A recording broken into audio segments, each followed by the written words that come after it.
PL Tech War Season 2. Starting the year with a heated matchup between Team PLDT and Team Bayad. With a score of 63-54, Team PLDT snag a win for tonight's game. Right beside us is our 2xU player of the game, JL De Los Santos.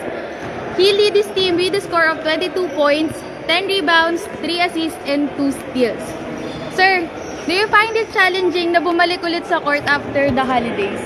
Ayun, sobrang challenging talaga. Sobrang almost 2 weeks to 3 weeks yata kami hindi nakapaglaro. So ngayon lang ulit kami nakapaglaro. So adjustable talaga kami. So ayun, buti na lang nanalo kami.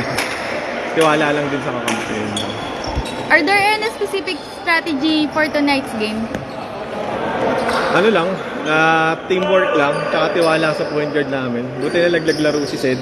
Laking tulong. Laking tulong mo, boy.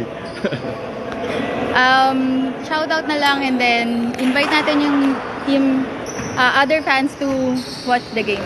Ayun, shoutout nga pala sa mga taga PLDT. Ngayon sa anak ko pauwi. Birthday niya bukas. Ayun, happy birthday. Ayun, tsaka kay Kalbo sa 176.